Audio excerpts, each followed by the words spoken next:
What's up? What's up? What's up? Welcome to the broadcast. This is Uncle D. I'm not in the backyard because I got on this velour suit and it's hot outside. But the other thing I need y'all to know is this. I have on some orange alligators with the gold alligator snappers on there, just so y'all know where I'm coming from today. Anyway, I want to talk about some recent comments by the good Judge Joe Brown. And as you all know, Judge Joe Brown is a friend of my broadcast and also a friend of my father. He and my dad went to law school together at UCLA back in the day. So here's the thing, man. He recently had some very harsh things to say about the vice presidential candidate, Kamala Harris. And so I'm gonna let it just play. Somebody's feelings, but we got a witch running for president. Damn. That woman is the worst kind of sleaze you can ever think of. Ooh-wee. I was in California when it was going down. And I used to represent 40 years ago a whole chunk of pimps and hoes in Memphis. And I know a hoe when I see one. Ooh, damn. And when I see a hoe, I know she got a pimp. Oh, Lord. And I want to find out who the pimps are that we getting tricked out on the benefit of. Who are the pimps that this woman is working for? Lord Jesus. And I see some decent ladies out there. I've met a few of you. And I resent the fact that you got a hoe that's being in your face. Lord You see, Jesus. tomorrow is yesterday, today. So today was yesterday, and it'll be tomorrow. That's why we have to understand today. What the hell did you just say? Are you gonna fake off about being a Negro? Somebody type Judge Joe I Brown. met a daddy. Sat next to the man for 2.5 hours at the Governor General's table down in Jamaica. My ex-wife asked him what he was. He said he was Irish and he was Hindu. She said, you don't have anybody black in your family? He said, no. All right, so this has been an ongoing debate. Kamala Harris is now telling us that she's black. And the reason that she's telling black Americans that she's black is because, she wants the benefit of the identity politics bounce or bonus that Barack Obama got. Now, this is her father. This is undisputed that this is her dad. Now, we all know that her mom, who is pictured here, I'm going to show you a picture. This is an Indian woman, and that's Kamala Harris's paternal grandfather. And standing next to her grandfather, who's holding Kamala Harris, is her mom. That is a 100% Indian woman. Now,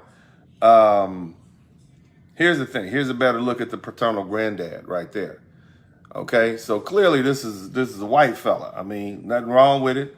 And this lady here is who they're saying is the mother of her grandfather, or the mother of her father, excuse me. So this is her father's mother, right? Okay. And this is her father's father. We know that her mother is 100% Hindu. So as Judge Joe Brown is saying, where's the black at? You out here faking Negro. Apparently this is a wedding photo of her father's mother and her father's father getting married in Jamaica somewhere. So here's what I'm saying, fam. It's still out, but all of these years, Kamala Harris has held herself out as a black woman. Well, let me say this. She's held herself out as an Indian woman, and it's only recent that she's come in to consider, to have us ask us to believe that she's a black woman. And I think it's done for disingenuous purposes. Now, the good Judge Joe Brown went in harsh. Something you should know. I actually, well, let me say it like this. My father, Dennis F. Sperling, and Judge Joe Brown attended UCLA Law School together. So they know each other. And they've known each other for 40 years. Of course, my dad passed away a few years back during COVID-19. And, but he always would talk about Judge Joe Brown. I'm like, you know Judge Joe Brown? He's like, yeah, Judge Joe Brown, he's from LA. I'm like, what? I thought Judge Joe Brown was from Tennessee. No, Judge Joe Brown actually went to Dorsey High School. He grew up in my neighborhood. I went to Manual Arts High School. He went to Dorsey High School. And when I say my neighborhood, I'm talking about South Central LA. And so I know where he's coming from. He's going to keep it 100. And he would know what was going on. Because Judge Joe Brown, if he went to school with my dad, that means he's about 74, 75. And Kamala Harris is about 60. So, they travel in those same circles. So he would know. And if he said he spoke with Kamala Harris's dad at a convention in Jamaica, then he did. Or if his wife did, he did. And I have no reason to disbelieve Judge Joe Brown. My thing is this, okay? Let's set aside the fact that you may or may not agree with Kamala Harris's policy. I have a problem with any candidate trying to manipulate Black Americans into or shame us into voting for them because of identity politics. Let's say the situation was reversed. And let's say there was a white candidate who said, hey, vote for me because I'm white. That's the only reason. Policy be damned. Qualifications be damned. I'm white, you're white, vote for me. We would call that racist. We would say that was bigotry on its face. We would say it's a horrible precedent to set. And yet and still, this is what Kamala Harris is outright relying on, to the point that it's just blatant. Barack Obama got on television or was filmed, I believe CBS or ABC filmed him at a Kamala Harris's Pittsburgh, Pennsylvania voting office, headquarters, basically saying, I'm upset with Black men because I don't see the enthusiasm that you guys gave to me. Okay? Well, here's the thing. Barack Obama, he at least had a Black wife. He at least had a Kenyan father that he could point to. Kamala Harris, from what I see, she has an Indian Hindu mother and a white Jamaican father who is descended from Irish people who, it's my understanding, owned 1,000 slaves in Brownstown, Jamaica. I've been to Brownstown, Jamaica. I see what the people of Brownstown, Jamaica look like. They are extremely dark. And there's a clear delineation between what Kamala Harris's ancestors look like and the normal regular people in Jamaica in Brownstown, in St. Ann Parish. And it's like, why are we trying to fake this? And come to find out, the woman that she took photographs with that are in her book, who she's holding out as her grandma Beryl, was not actually her biological grandma. The woman was a servant. One of those Black women who served that upper echelon, upper middle class, upper and wealthy order out there. It's crazy that it has gotten so bad that people think they can just manipulate Black people, not with their policies, but just flat out misrepresent, straight up lie to us about their ethnicities, knowing that if we just say we're Black, we're going to get them. That's horrible, especially with this woman's record. And I mean, and Judge Brown really went in. He referred to all sorts of derogatory names, and I'm not going to hit that. But here's the thing. Judge Joe Brown is an elder. I think we all respect what he has to say. So as an elder, I'm going to listen to what he has to say. And if we really want to look into Kamala Harris's past, it would appear as though this woman has built her career on the backs of Black people, whether it was sleeping with a married man, allegedly, whether it was fraternizing with folks like Montel Jordan, to putting Black people in jail. And so this is what Tariq Nasheed, the historian and documentary and producer, television producer, says is called tethering. This woman has literally tethered herself to foundational Black Americans, the foundational Black American experience, and clawed her way to the second highest office in the land under the auspices that she is a Black woman or a woman of color or a Black woman. Now she's trying to claw her way to the presidency. And we as Black Americans are just supposed to accept that. And then you have people like Barack Obama coming out and basically lecturing Black men and shaming us because we are hesitant. Not just Black men, but Black women. We are hesitant because we feel as though we can't trust this woman. And then you have brothers, elders, like Judge Joe Brown, someone that we've known for years, for decades, someone who I know personally through my father, that tells us this is not a woman that we should trust. We can't trust her for her character, and we certainly can't trust her for her policies. So why is it that we're still being pressured? Why is it that we aren't just allowed to vote our entries? Why is it that we can't vote our gut? Especially when our gut tells us this woman is not somebody we want to be the president based on her history. Again, she is telling us, and her people, they're telling us that we can't even question this woman's ethnicity when she is heavily relying on her ethnicity or her so-called Blackness to galvanize Black people to vote for her. Her surrogates, like Barack Obama, are going out there telling us she's a Black woman, be enthusiastic for her. She's not. And even if she does have some ounce of African DNA somewhere in her genetics, she is clearly not a foundational Black American woman. So these notions that we should empathize with her because she's like our mother and like our grandmothers and our sisters, she's not. Because you're talking to foundational Black Americans. Go back to Jamaica and get those people in Brownstown to elect her and let them, go tell them that she's like your mother. Go tell them that she's like your sister. She's not foundational Black American. Just like, man, they're not like us. You see? They are not like us. And you're going to have to do better. It's not that we won't vote for somebody that's not foundational Black American or that's not Black even. We just want a fair shot to determine who you are without you trying to play on our emotions and racial loyalty. If you don't vote for yourself, it's not the same. Look, the thrill is gone. The magic that Barack Obama was able to generate, it's over.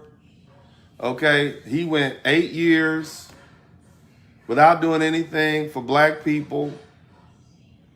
The first 2 years he had Congress, he had both houses of Congress and the presidency. He could have he could have put in the law whatever he wanted to put in. He didn't do it.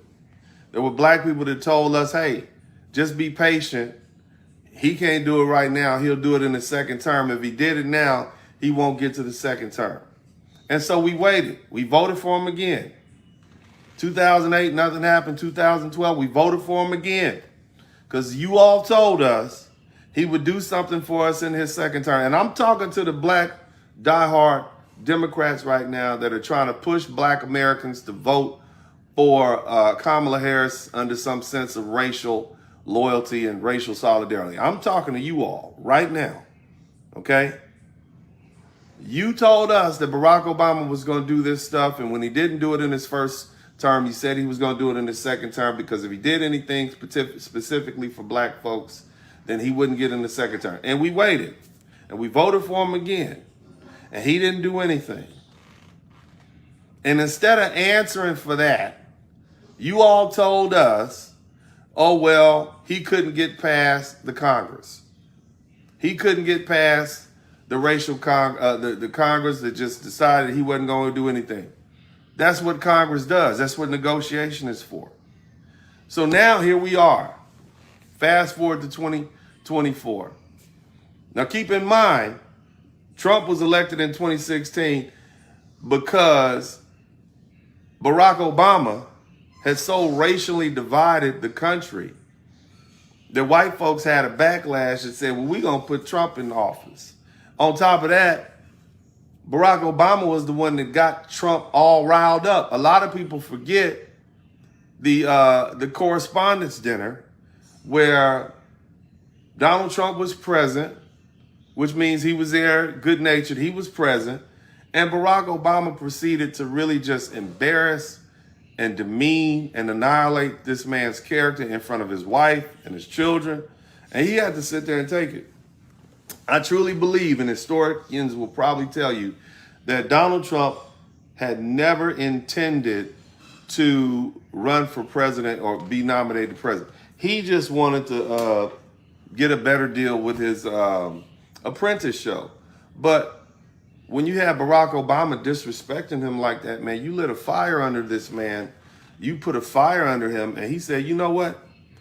I'm going to do it. So it was Barack Obama's ego. You couldn't take the fact. He couldn't take the fact that President Trump, who was a private citizen at the time, never having been in politics, was questioning his birth and questioning where he was born. You're born in Hawaii, you're born in Indonesia, you got this father who's Kenyan, you got this mother who was a young white woman. Was she even old enough to transfer citizenship upon him? So he was legitimately questioning Barack Obama's birth, and Barack Obama couldn't take it, so he took it as an opportunity to try to demean and destroy the character of Donald Trump. That's what happened. So you got this man riled up, and he did just what you said he wouldn't do. He ran for the presidency and won. Irrespective of what the polls say, he went and he beat Hillary Clinton something terrible. And she had to go run off and hide, and she's still complaining about how the election was stolen from her and how she won the popular vote, and we need to get rid of the electoral college, the same electoral college that's been around for decades. We need to get rid of it now. Oh my God, no, I lost. It's terrible. But here we are in 2024. Donald Trump is running for presidency again, and you got them trying to use the same identity politics for a woman that's not even black. She's not a black according to the people that would know. She's not black. According to the people that spoke with her father, he's not black. We know her mother's Indian, and you're still trying to get us to use racial law to be. And let me tell you why, and I want y'all to get in tight. The reason why is because the woman doesn't have a platform. She doesn't have anything that's going to support black people. No policies. This love note, as Van Jones refers to it, this love letter to black men is nothing. The loans would be unconstitutional. Mentorship is just fluff out there, and they have other agencies and organizations that can provide that. There's nothing there. See, instead of offering, because really it's black men that started this march away from the Democratic Party. Black men want everything that other men want, okay? Black men want the same thing that every other man in this country want. We want employment, fair wages. We would like friendlier family court systems. We want everything that every other man wants. We want a good defense, but mainly it's the economy. And if you're not someone who has a track record of making sure we can keep more money, because the main thing about the economy is that we need money to live and to spend. So we're not special in that regard. We want the same thing. The only thing that was tying black men to the Democrat Party was black women. But now this same Democrat Party has kicked out so many different anti-family, anti-black family policies, these divisive policies that incentivize black men or black women to get rid of the black man, whether it's welfare. You can have welfare, but you can't have your man in the house. You can live in these Section 8 houses, but you can't have your husband in the house. We'll send you a WIC and EBT cards so you can get food, but you can't have a husband in the house. And so you've incentivized women, specifically black women, to separate themselves from black men. And this has been going on for the past 60 years. So we literally have a Democrat Party who has, as part of their platform, policies that purposely divide the black family. And now here we are in 2024. And it's those same men who for years were loyal to black women. And so because we were loyal to black women, we voted the same way they voted. But now at this point, that gender war that's ginned up because of that division, you're losing them. And so now that we're no longer tied to black women at the hip and don't feel beholden to them because of the gender war, because of the bad words and bad blood that's spread between the sexes, the brothers are like, well, I'm going to vote my interests. And our interests align with the interests of every other man in America. That Hispanic men, white men, Asian men, black men, we're all men. And we're only doing what's natural. There's nothing wrong with black men. There's nothing pathological about the way black men are voting. They're voting their interests. We're voting our interests. And here you all come trying to convince us that this woman, who is clearly not black, according to Judge Joe Brown, according to so many other elders that we actually know and respect, to try to lure us back to the plantation.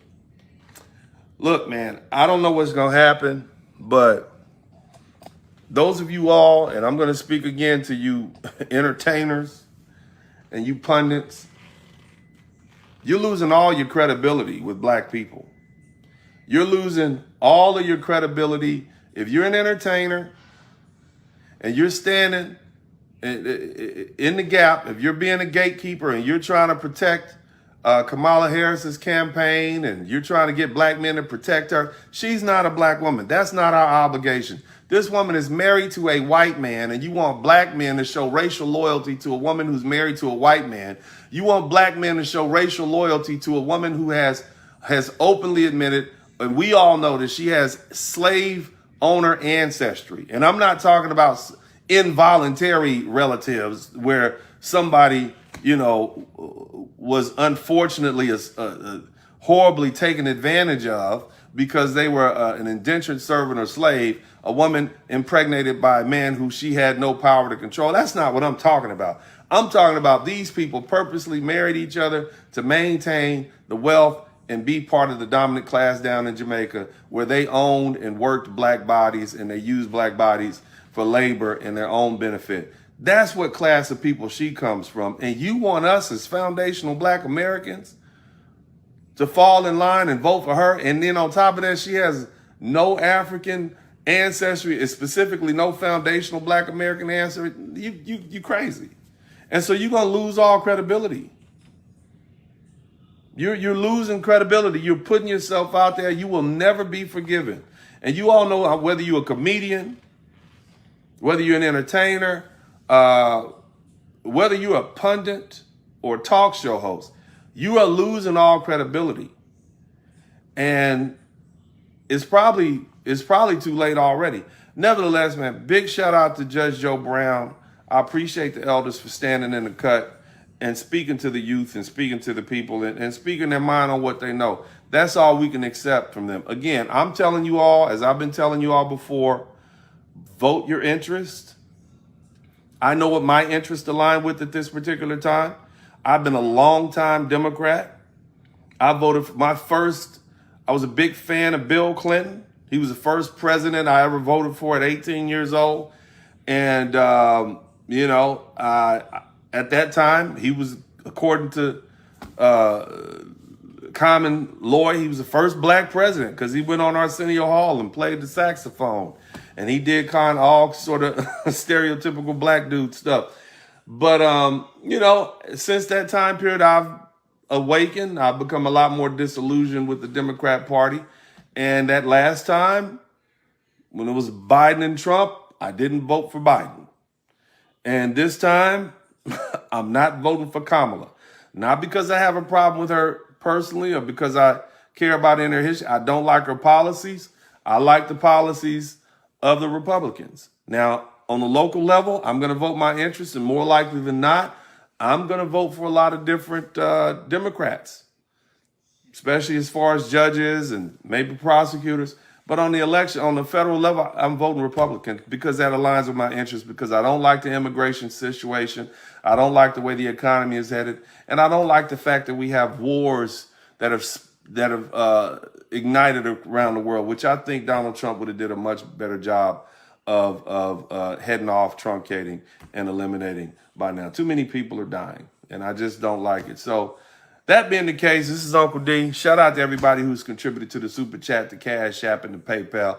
I'm going to try to get to the backyard, baby, but I can't get to the backyard now. It's too hot. I'm looking clean, and as I said before, I got these orange gators on. You know what I'm talking about? Ah! I love you guys. This is Uncle D. I'm out. Remember, vote your interests.